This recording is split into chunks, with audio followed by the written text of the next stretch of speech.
네, 오늘 말씀을 가지고 허물과 죄로 죽었던 나를 살리셨도다, 허물과 죄로 죽었던 나를 살리셨도다 라는 제목으로 하나님 말씀 전하겠습니다. 한번 가슴에 손을 대시고 따라해 보시겠습니다. 허물과 죄로 죽었던 나를 살리셨도다. 아멘. 자, 1절 말씀이 오늘 핵심입니다. 제가 다시 읽어드리겠습니다. 그는 허물과 죄로 죽었던 너희를 살리셨도다. 여기서 그는 1장 마지막 후반을 받고 있습니다. 즉 교회의 머리 되시고 만물을 충만케 하시는 분, 우리 주 예수 그리스도이심을 믿습니다. 자, 1절 안에는 우리를 향하신 두 개의 아주 위대한 완료 스테이트먼트가 나옵니다. 첫 번째는 죽었다, 두 번째는 살리셨다, 즉 살았다 라고 하는 두 가지 스테이트먼트입니다. 자, 먼저 저희들은 허물과 죄로 죽었습니다. 허물과 죄는 비슷한 말입니다. 하지만 죄라고 하는 것은 우리가 신구약 성경 전체를 통해서 그 히브리어나 헬라어를 보면 그 뜻이 비슷합니다. 벗어났다, 이런 뜻이죠.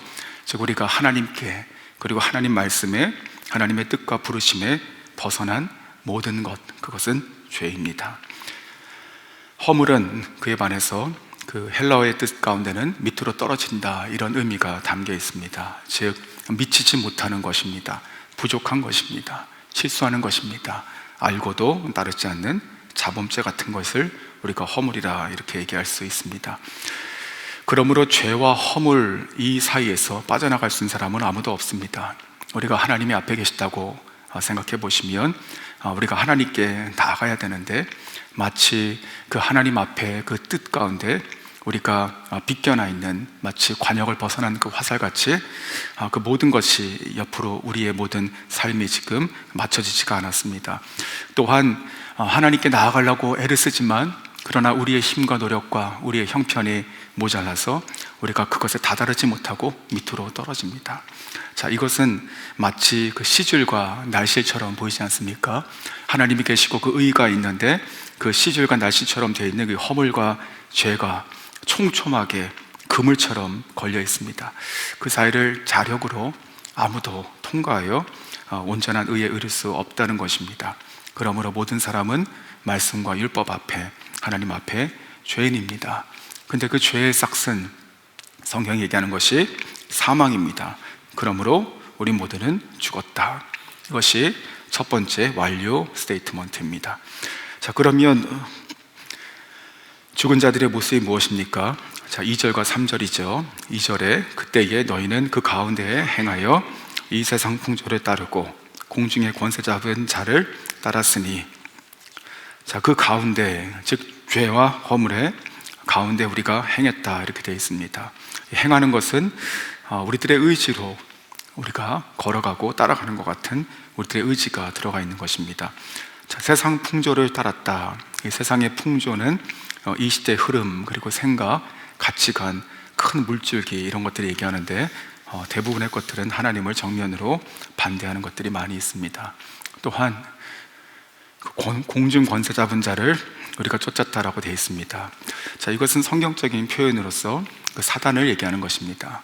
자, 사단은 단수이죠.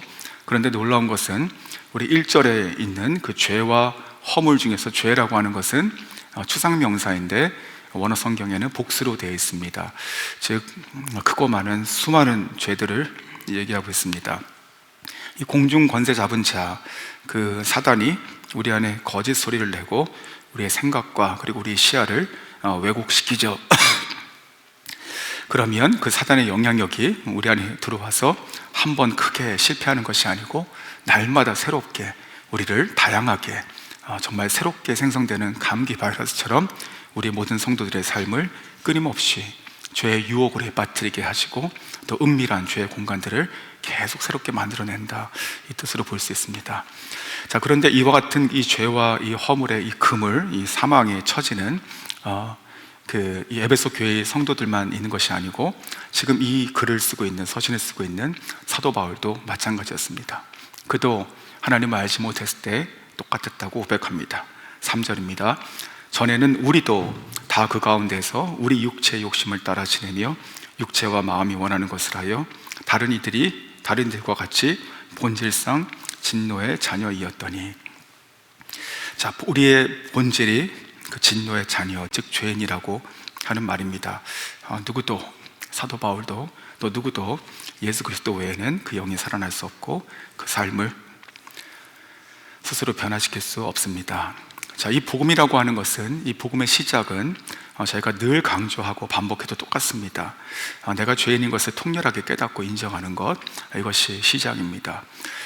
짧은 시간 선교지를 섬겼을 때 많은 곳에 다니고 또 다양한 연령과 사람들을 많이 만났었습니다. 복음을 전했었습니다. 근데 가장 마음을 아프게 하고 또 제 자신의 한계를 느꼈던 사람들은 어떤 사람들이었냐면, 회개하지 않고 예수를 영접하는 사람들을 볼 때였습니다. 회개하지 않고 예수를 영접했다라고 확신을 가지고 얘기하는 사람들, 죄를 뛰어넘고 죄사함이 있을 수 없습니다. 자기가 모르는 것이죠. 물론 몰라서 아직 그렇게 얘기하는 거겠지만, 저는 그때마다 어떤 마음이 들었냐면, 복음이라고 하는 것이 너무나 값싸게 마치 이와 같이 종이짝처럼 이렇게 땅에 떨어지는구나, 이런 생각을 하면서 참으로 참담한 마음을 여러 번 느꼈던 기억이 있습니다. 성도 여러분, 저희 모두가 새해를 시작하며 다시 우리가 십자가 앞에 설 수 있기를 원합니다. 우리 모습 그대로 우리가 십자가 앞에 다시 가져가는 것이 시작입니다. 죄와 허물은, 하나님께 죄라고 하는 것은 그 경중을 따져가지고 평가되지 않습니다. 예수님은 큰 죄인을 위해서도 그리고 적은 죄인을 위해서도 동일한 고통을 받으시고 또 십자가의 고난과 죽음으로 우리를 구원하신 것을 우리가 잊지 않아야 됩니다. 자, 두 번째 이 스테이트먼트가 무엇인가? 1절에 나와 있는 두 번째 완료 스테이트 선언은 무엇이냐면, 살리셨다라고 하는 것이죠. 살아났습니다. 자, 4절 거구절 말씀입니다. 긍휼이 풍성하신 하나님이 우리를 사랑하신 그 큰 사랑으로 허물로 죽은 우리를 그리스도와 함께 살리셨고, 자, 우리를 살리셨다고 지금 선언하고 계십니다. 자, 근데 이 4절에 보면, 이 4절의 이 원문 성경을 보면 그 시작이 접속사로 되어 있습니다. 그것은 그러나라고 하는 뜻의 접속사입니다. 그러나. 그러니까 3절 마지막과 4절 초반을 다시 이어서 읽으면 이렇게 볼 수 있습니다. 우리 모두가 본질상 진노의 자녀이었더니 그러나 긍휼에 풍성하신 하나님이 큰 사랑으로. 자, 그러나라고 하는 말이 들어가 있는 것이지요. 자, 1절부터 3절까지 내용을 보면 마치 땅에 꺼져 있는 것 같고 또 어둠에 휩싸여 있는 것 같지만, 그러나 4절을 읽을 때 그러나라고 하는 이 선언을 다시 읽으면 마치 하늘에서 확성기가 들리는 것 같습니다. 그러나 소망 없는 모든 어둠의 죄인을 향해서 하늘에서 빛이 비추는 것 같습니다. 허물로 죽은 우리를 그리스도와 함께 살리셨다. 너희들은 허물과 죄로 다 죽었지만 그리스도와 함께 너희가 다 살아났다 라고 이렇게 선언하며 우리 모두를 그 죄와 사망에서 구조하시는 그런 장면입니다. 2010년 8월 5일이었는데 그때 그 칠레에 그 산호세라고 하는 그 광산이 있습니다. 거기에 그 지하 700m, 그러니까 엠파이어 스테이트 빌딩 약 2개 정도를 밑으로 땅으로 박은 거라고 볼 수 있는데, 그 정도 깊은 곳에 그 광부가 33명이 있었는데 그 광부가 그 매몰되어 갇힌 사건이 있었습니다. 하루 이틀 일주일이 지나고 그리고 10일과 15일이 지나고 사람들이 그 칠레 당국도 그렇고 모두가 이들이 다 지금 사망했을 것이다, 아무것도 없지 않습니까? 그리고 살아있다 한들 우리가 어떻게 찾아서 구조하는가, 그렇게 낙심하고 있을 때 17일째가 되었을 때 일입니다. 그때 구조대가 지하로 조그만 터널을 파가지고 이렇게 그 쪽지 같은 걸 보내는데 그 생사를 확인하는 것이죠. 그때 그 광부들이 생존해 있다는 그 쪽지가 하나가 올라온 것입니다. 이렇게 써 있었습니다. 우리 모두 33명은 다 살아 있습니다. 자, 나중에 그 생존자 중에 한 명이었던 그 프랭클린이라는 사람이 너 33이라고 하는 책을 썼습니다. 거기에 많은 얘기가 나오는데 영화로도 지금 나왔다고 하는데요.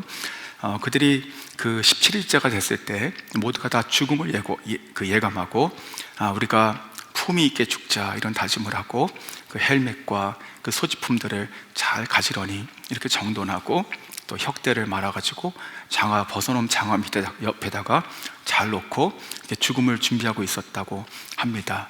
그때 조그만 캡슐이 들어온 것이고 거기에 우리가 살았다는 이야기를 이제 올려 보내게 됐던 순간이었죠. 하지만 죽은 줄 알았던 이 사람들이 살았다는 것을 알려졌을 때는 다시 이 칠레 전 국민과 그리고 세계의 많은 나라들, 유럽과 유엔이라든지 많은 곳에서 도움이 오고 또 생존 물품들이 들어가고 하면서 이들을 반드시 찾아야겠다 이런 생각을 하며 그 이후에 62일을 더 파게 됩니다. 62일을 땅을 파며 이제 사람이 올라올 수 있는 그 큰 이 정도의 그 큰 터널을 파고 내려가는 것이죠. 그리고 모두 결국 한 명도 죽지 않고 다 생존한 것입니다. 한 사람 한 사람 올라올 때마다 1시간 이상씩 걸렸다고 하니까 그 33명이 다 올라올 때까지는 한 이틀 정도가 걸려 올라온 것이지요. 자, 그때 살아 올라온 사람의 사진 하나 볼까요? 네, 저 사람이 한 2달 이상을 그 칠흑 같은 어둠 속에 있다가 살아나온 사람의 얼굴입니다. 감사합니다. 자, 한번 이제 우리 죄를 한번 다시 생각해 보십시오. 이 본문을 가지고 우리 죄를 한번 생각해 보십시오. 여러분, 저와 여러분의 그 죄의 그 두께 그리고 무게는 얼마나 될까요? 자, 지하 700m 밑에 갇혀 있는 사람을 생각해 보십시오. 이 사람이 자기 위에 쌓여 있는 이 흙과 바위, 이 무게를 어떻게 감당할 수 있습니까? 어떻게 스스로 그것을 파고 올라갈 수 있습니까? 절망입니다. 하지만 저 여러분이 가지고 있는 이 죄의 무게는 깊이는 그보다 훨씬 깊은 것이고 훨씬 무거운 것입니다. 성경에 무저갱이란 단어가 나오는 거 아시죠? 바닥이 없는 그곳으로 빠져 있는 것, 이것은 700m가 아니고 우리가 가늠할 수 없는 바닥이 없는 곳으로 빠져 있는 것, 이것을 사망이라고 부르는 것입니다. 그래서 5절에서 우리를 그리스도와 함께 살리셨다, 이 말을 한번 지목해 보십시오.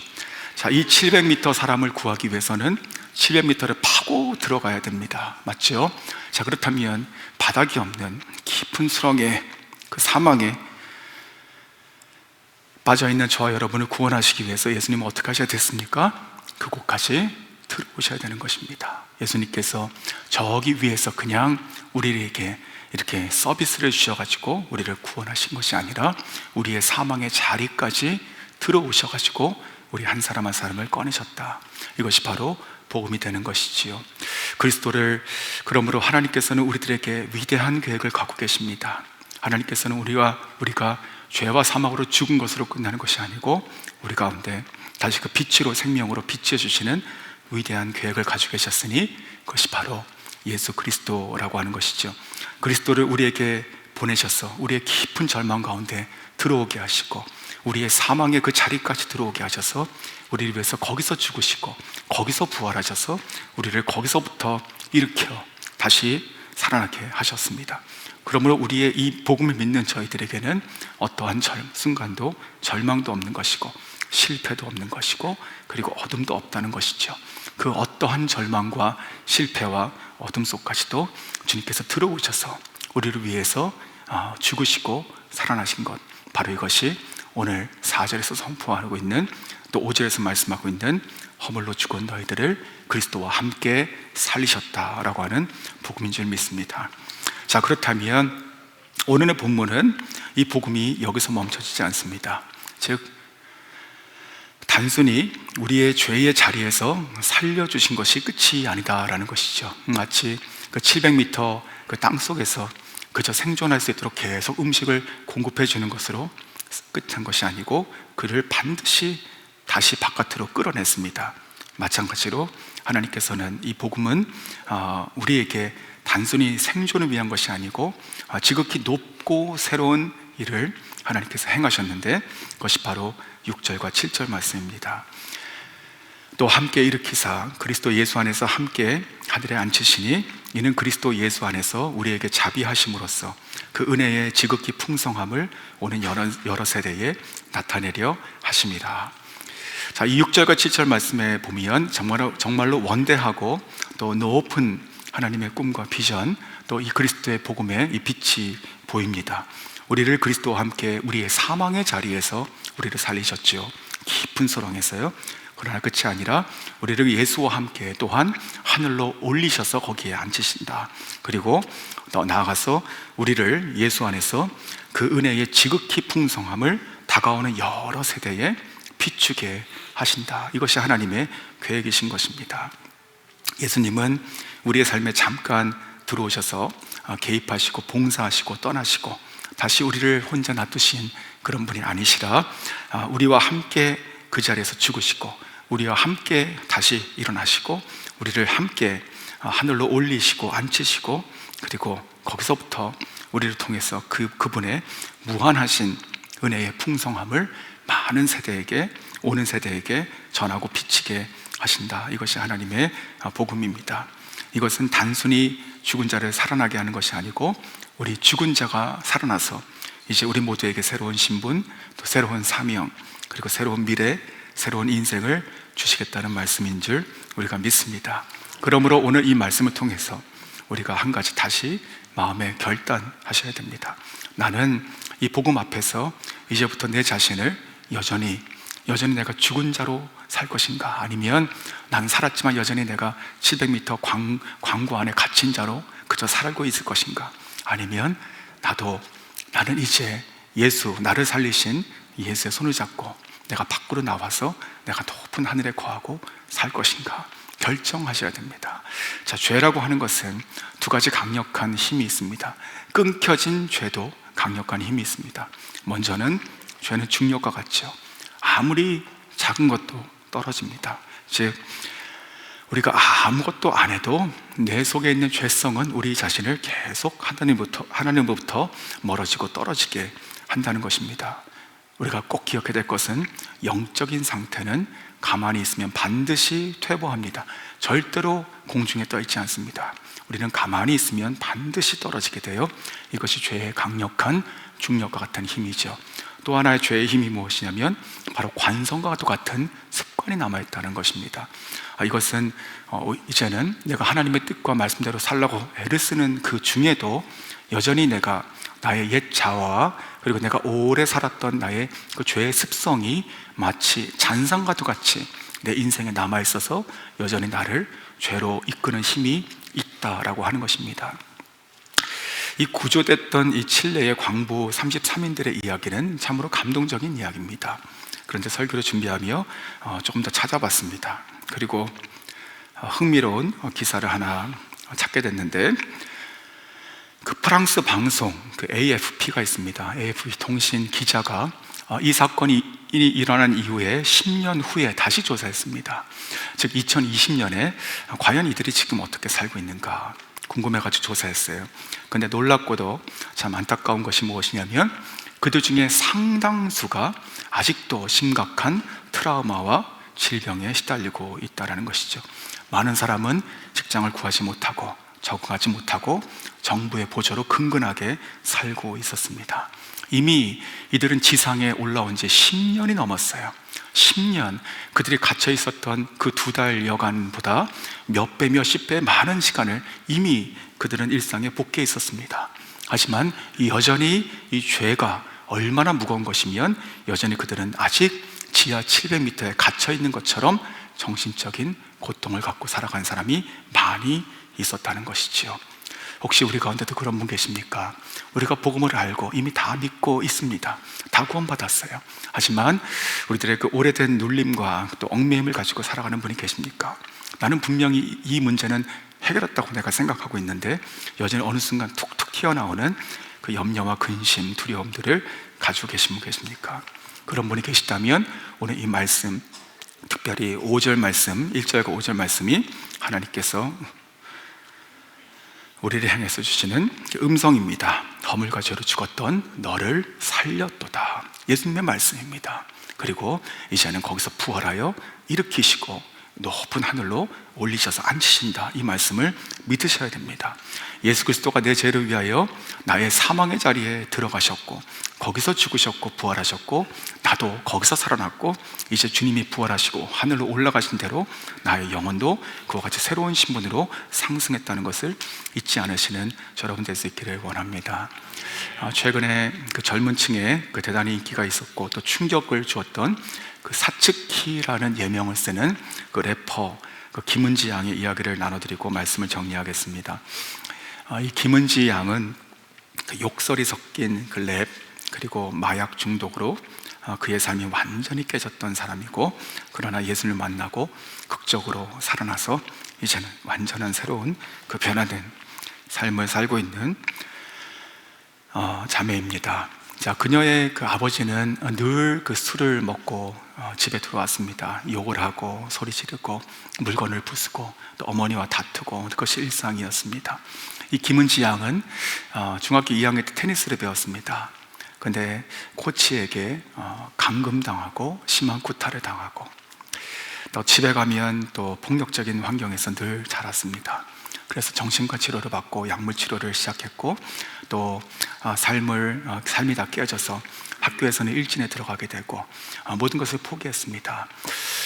어린아이의 이 삶이 정말 이 지하로 계속 들어가고 있는 것 같은 모양이죠. 자, 그러할 때 이 김은지 양은 그 스스로 자기의 삶에 대한 그 혐오 그리고 회의, 자, 이런 것들을 그대로 욕설을 담아가지고 랩을 만들게 되고 또 한국에 그 고등 래퍼라고 하는 프로그램이 있었습니다. 거기에 출연하게 됩니다. 그래가지고 거기서 솔직하고 있는 것을 그대로 날 것으로 쏟아내는 그 노래가 주목을 받기 시작했습니다. 그러면서 19세 때 유명한 그 유명세를 타기 시작했죠. 그 즈음에 한 그 음악을 하는 선배의 그 초청으로 그 선배의 작업실에 가게 됐습니다. 같이 일을 하자. 근데 처음 간 날 보니까 거기에 있는 여러 그 음악인들이 그 이상한 음박지 같은 거를 들고 있었다고 합니다. 근데 자기를 데려갔던 그 이 선배가 뭐라고 얘기했냐면 괜찮다, 이것은 약이 아니고 이것은 진통제고 병원에서 처방을 받아가지고 쓰는 그 진정제니까 안심해라, 너를 위해서 주는 거니까 나를 믿고 그냥 괜찮다, 이렇게 얘기했습니다. 그래서 이 김은지 자매가 그것을 처음 이렇게 흡입하게 됩니다. 근데 그때 그 순간을 잊지 못한다고 하는데 뭐냐면 자기가 흡입하는 순간 뭐가 이상하잖아요. 근데 그 순간 그 자기를 데리고 왔던 그 선배가 자기 앞에서 이렇게 얘기했답니다. 잘 가. 그리고 기억이 끊긴 것이에요. 펜타닐이었습니다. 펜타닐. 그리고 그 선배는 그 김은지 양의 그 옷과 돈을 다 훔쳐서 달아났고요. 감금되고 깊은 중독에 빠지게 됩니다. 완전히 폐인이 된 것이죠. 심박수가 갑자기 뛰어서 응급실도 여러 번 갔고 거기에 의사들도 또 대학병원의 교수들도 이 자매의 상태를 보고 도저히 회복할 수 없는, 마치 좀비와 같이 변하는 것이 아닙니까? 그런 상태라고 했습니다. 그렇게 3년을 중독에 빠져 지냈을 때 공황장애가 있었던 또 다른 그 친한 언니가 있었습니다. 그 친한 언니의 집에 간 적이 있는데 거기서 자고 났는데 뭔가 자면서 이렇게 따끔한 것이 느껴졌다고 합니다. 그래서 깼는데 그때 무슨 일이 있었냐면 그 언니가 이 김은지 양의 발등에 마약을 주입하고 있었습니다. 그때 이 김은지 양은 정말로 자기 인생이 정말 답이 없고, 그리고 그 언니는 도저히 용서할 수가 없었답니다. 어떻게 나에게 그럴 수 있는가? 정말로 진짜 이 700m가 아니라 7000m 속으로, 땅속으로 어둠의 막장 가운데 들어가서 완전히 매몰된 것 같은 그런 상황이 아닙니까? 그래서 자기가 이틀밤을 새며 내가 이 언니를 해야 되겠다, 그 해야 할 계획을 세웠다고 합니다. 그리고 자기 인생도 끝내겠다, 이렇게 된 것이죠. 그때 한 사람이 생각이 났다고 합니다. 어떤 다른 선배가 생각이 났는데 평소에 친한 사람도 아니었어요. 그런데 얼핏 생각이 난 것이 이 사람이 예수 믿고 변화됐다라고 하는 말을 들은 생각이 난 것이에요. 그래서 희한하게 하나님의 은혜죠. 그때 무작정 그 사람에게 전화했답니다. 당신이 예수를 살렸다면 나도 구원받고 싶다. 지금 당장 나를 교회에 데려가 달라. 지금 당장. 내가 오늘이 지나면 나는 이 세상에 나는 없을 것 같다, 오늘 밤이 지나면. 그러니 당장 나를 지금 교회에 데려가 달라. 그리고 죽으림을 다해서 잠을 이기고 밤을 새고 기다려서 그 선배가 와서 교회를 가게 됩니다. 새벽 기도를 참가하게 된 것이죠. 자, 3년 동안 펜타닐에 중독된 사람이에요. 그리고 온몸에 문신이 있습니다. 눈 안에도, 눈 밑에도, 목에도 다 문신이 있어요. 너무나도 부끄럽다고 합니다. 그리고 중독 증상이 막 일어났어요. 몸이 떨리고, 이미 3일 동안 잠을 자지 못했기 때문에 그 얼굴도 완전히 망가졌습니다. 그리고 아무리 옷을 입어도, 그리고 얼굴과 목에 있는 문신이 그대로 다 보였어요. 얼마나 창피합니까? 그런데 그날 그 목사님은 그러한 자기를 이렇게 아랑곳하지 않고 그냥 설교를 하셨습니다. 그러더니 그 말씀 이후에 찬양을 부르시는데 갑자기 김은지 양이 울음이 팍 터진 것이에요.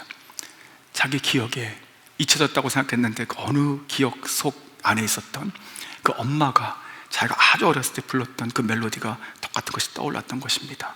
그러면서 그렇게 몸이 떨며 소리를 지르며 미친 듯이 울게 됩니다. 그리고 나서 그때 목사님께서 이 자매에게 오셔가지고 이렇게 얘기했다고 합니다. 너는 원래 하나님의 딸이다. 너는 원래 하나님의 딸이다. 그리고는 머리를 잡고 기도해 주셨습니다. 그때 김은지 양은 울고 또 울었습니다. 집에 돌아와서 성경을 미친 듯이 읽게 됩니다. 며칠 밤을 새며 쉬지 않고 읽게 됩니다. 그리고 정말로 그의 인생 바닥에서, 그리고 어둠 속 어둠에서 예수님을 만나게 되고 자기의 살아온 모든 날과 죄를 눈물로 통회하고 모든 남은 약물들을 다 변기에 쏟아버리게 되며 이렇게 자기 자신에게 결단했다고 합니다. 나는 이제 더 이상 이전과 같이 살지 않겠다. 이 김은지 양은 2023년 그 재활에 완전히 성공하게 됩니다. 기적 같은 것이죠. 펜타닐에서 나온다는 것은 거진 기적이라고 합니다. 그리고 지금은 그 청소년 마약 예방과 그리고 중독자들 죄화를 돕는 그 일을 하며 예수님을 만난 그 간증을 하고 있습니다. 우리 김은지 양 사진 하나 보여주시죠. 네, 지금 25살 청년입니다. 아주 예쁜 청년이죠. 감사합니다. 자, 말씀을 맺겠습니다. 허물과 죄로 죽었던 너희를 살리셨도다. 아멘. 저 여러분 모두가 허물과 죄로 다 죽은 사람들입니다. 하지만 그 깊은 그 사망 속까지 들어오셔서 나의 죄가 되시고 나를 위해 죽으시고 부활하신 분, 바로 예수 그리스도. 우리가 그분을 믿는 믿음으로 우리가 살아난 줄 믿습니다. 그러므로 더 이상 이전에 따르던 죄의 관성과 같은 잔상과 같은 허상인 그 세상의 풍조들, 육신의 정욕들, 이런 것들로 인해서 우리 영혼이 다시 망가지지 않도록 우리가 돌봐야 됩니다. 결단해야 됩니다. 나를 살리신 그 예수 그리스도로 함께 그분의 손을 잡고 높은 곳에 거하며 살아날 수 있기를 원합니다. 특별히 이 자리 가운데도 내가 가장 연약한 자이고 내가 가장 부끄러운 자이고 내가 가장 작은 자라고 스스로 말씀하시는 분 계십니까? 내가 700m, 7000m 광도에 내가 매몰된 죄인이라고 여기는 자가 있습니까? 그렇다면 오늘 이 말씀을 여러분에게 비추시고 선포하십시오. 허물과 죄로 죽은 나를 그리스도께서 살리셨도다. 살아난 자로 살아가시는 여러분 될 수 있기를 주님의 이름으로 축원합니다.